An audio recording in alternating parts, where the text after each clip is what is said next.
Hello everyone, स्वागत है आपके अपने यूट्यूब चैनल वाई सर पर। और आज एक बार फिर से हम देखने के लिए जा रहे हैं कक्षा 10वीं का मैथ का 7 क्वेश्चन नंबर होने वाला है 4 अपने पास। और क्वेश्चन नंबर 4 क्या है, आइए देखते हैं। चलो, तो क्वेश्चन नंबर 4 कह रहा है कि एक कक्षा के विद्यार्थियों को पंक्ति में खड़ा होना है।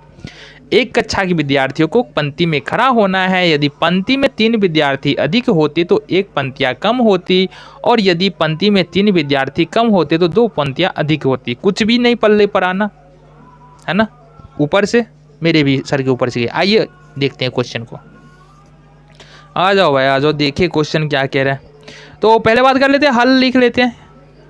हल तो हमको क्या करना है ना, विद्यार्थियों की कक्षा में विद्यार्थियों की संख्या हमको यहाँ से निकालना है। कक्षा में क्या निकालना है, विद्यार्थियों की संख्या।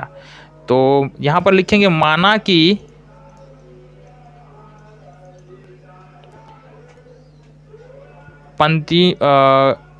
एक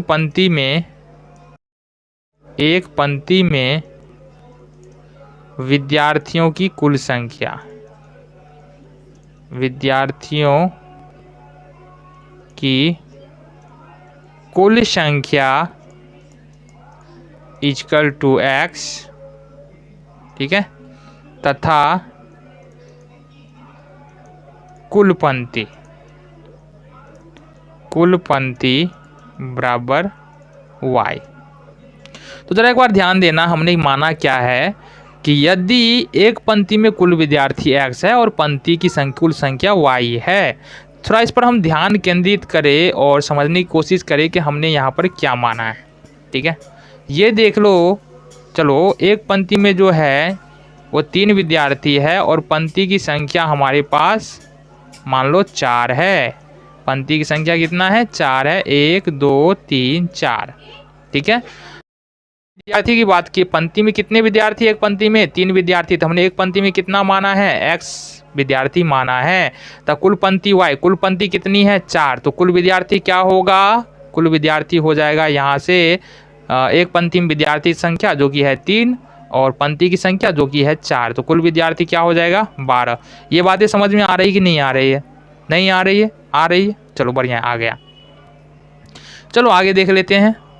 तो ये था कुछ आसान सी छोटी छोटी लेकिन मोटी बात है, अगर नहीं समझेंगे तो फिर दिक्कत होने वाली है। ठीक है, तो यहाँ पर हमने विद्यार्थियों की एक पंक्ति में विद्यार्थियों की कुल संख्या x माना है तथा पंक्तियों की संख्या y है। इसलिए यहाँ से हम लिख सकते हैं, जैसा कि हम पहले बता चुके हैं, इसलिए कुल विद्यार्थी जो होगा वो कितना हो जाएगा, जल्दी बताओ, x y, यानी कि एक पंक्ति में कुल विद्यार्थी और पंक्ति की गुने पंक्ति की संख्या, तो ये x y हो जाएगा। ठीक है, अब हमारे पास 2 केस फिर से है यहाँ पर। केस 1 देख लेते हैं। केस 1 में क्या कह रहा है, यदि पंक्ति में 3 विद्यार्थी अधिक होते तो एक पंक्ति कम होती। कहने का मतलब है यदि पंक्ति में 3 विद्यार्थी अधिक रखने पर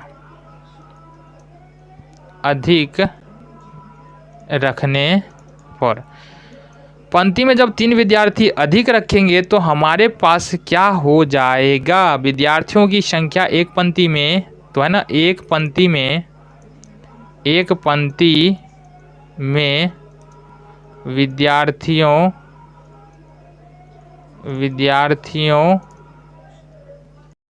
की संख्या, ये हो जाएगा हमारे पास कितनी, एक पंक्ति में विद्यार्थियों की संख्या कितना है, x। तो ये हो जाएगा x प्लस में 3। ठीक है, और यहाँ पर पंक्ति की संख्या, ये भी तो क्या हो रहा है, ये कम रहा है। पंक्ति की संख्या, जैसे ही 3 एक्स्ट्रा विद्यार्थी एक पंक्ति में डाल रहे हैं तो पंक्ति की संख्या एक कम जा रही है, और पंक्ति की संख्या यहाँ पर y है, इसलिए पंक्ति की संख्या भी तो यहाँ पर घटेगा। कितनी पंक्ति कम हो रही है जरा बताना, एक पंक्ति कम हो रही है। इसलिए एक्स वाई बराबर हम क्या लिख सकते हैं जरा बताना। एक्स वाई बराबर ये विद्यार्थियों की संख्या है, और विद्यार्थियों की संख्या कहीं घट बढ़ नहीं है बल्कि एडजस्ट हो रहा है ना, तो एक्स वाई के बराबर ही होगा। अब यहाँ पर जो करेंगे विद्यार्थी कुल संख्या, तो यहाँ पर देखो एक पंक्ति में विद्यार्थी की संख्या कितना है, एक्स प्लस 3 है, तो एक्स प्लस 3 लिख रहे हैं।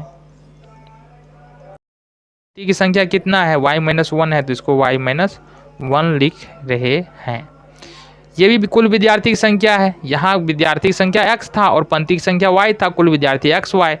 अब यहाँ पर विद्यार्थी को एक पंक्ति में 3 बढ़ा गया है, पंक्ति की संख्या में एक की कमी आ गई है, इसलिए एक पंक्ति में कुल विद्यार्थी की संख्या उन्हें पंक्ति की संख्या, तो ये भी कुल विद्यार्थी और ये भी कुल विद्यार्थी, इसलिए हमने दोनों को क्या किया, इक्वल कर दिया है।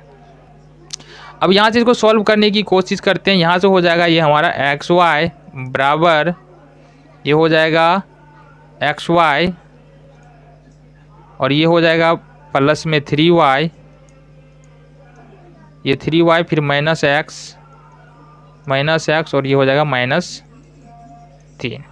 अब यहाँ देखो एक्स वाई से एक्स वाई क्या होगा, कैंसिल। अब ये कैंसिल क्यों हो जाता है, क्योंकि देखो इस एक्स वाई को यदि इधर लाएंगे तो ये माइनस में हो जाएगा, ये प्लस में 0 हो जाएगा।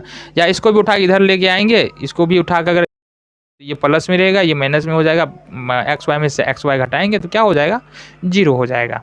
तो हमारे पास बच क्या रहा है, बच रहा है 3y है ना, 3y माइनस एक्स माइनस 3।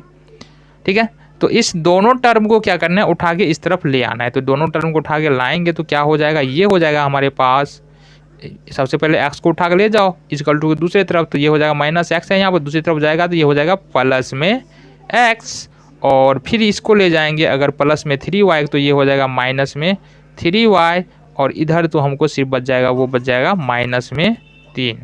ये हो जाएगा हमारे पास इक्वेशन फर्स्ट। तो ये थी केस 1 की बातें। ठीक है, केस 1 था ये। केस 2 के लिए क्या संभव है हमारे पास, ये देख लेते हैं। ठीक है,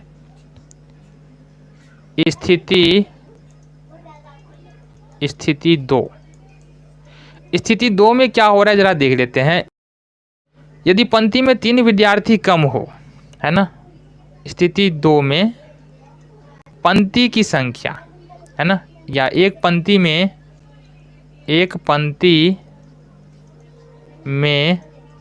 विद्यार्थी,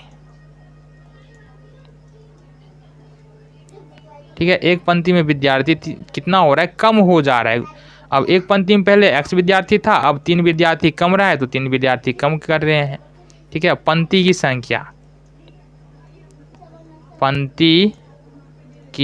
संख्या, जब ये पंक्ति में विद्यार्थियों की संख्या कम कर रहे हैं तो पंक्तियों की संख्या क्या होगी, बढ़ जाएगी और 2 पंक्ति एक्स्ट्रा हो जाती है, ये हो जाएगी y+2।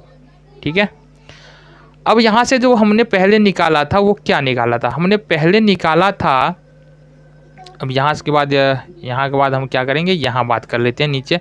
हमने पहले क्या निकाला था, हमने, या दूसरे पेज पे ही बात कर ले बेहतर रहेगा, x-3 और y+2।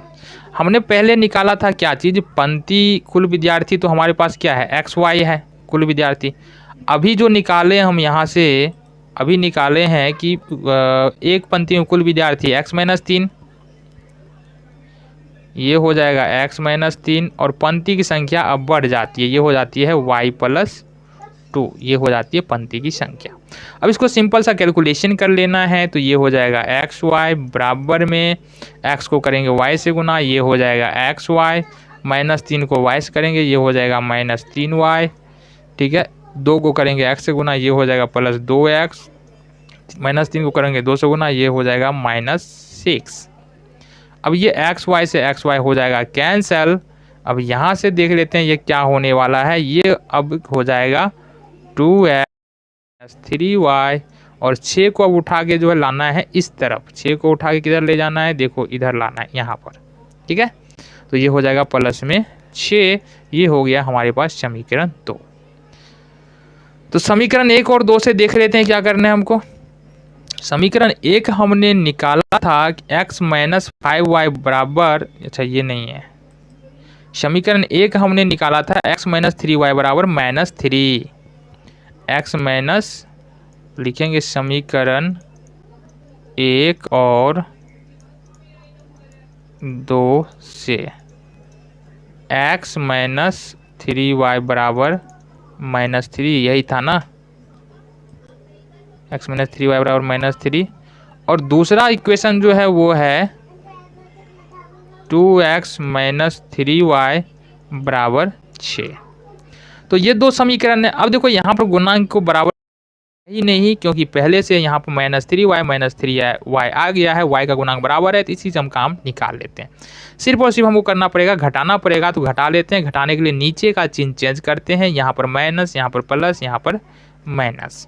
3y से 3y घटाएंगे तो 0 हो जाएगा, और 2x में से अगर एक x घटाते हैं तो ये हो जाएगा -x, और ये हो जाने वाला है 6 में से अगर -3 है -6, ये हो जाएगा -9। तो यहाँ से जो निकल के आ रहा है वो निकल के आ रहा है हमारा x बराबर 9, ये x बराबर 9 निकल के आ रहा है। अब x का मान समीकरण 1 में रखने पर, अब समीकरण 1 में रखेंगे तो वो क्या हो जाएगा जरा देख लेते हैं। पहले समीकरण 1 है हमारे पास, x माइनस 3y बराबर -3।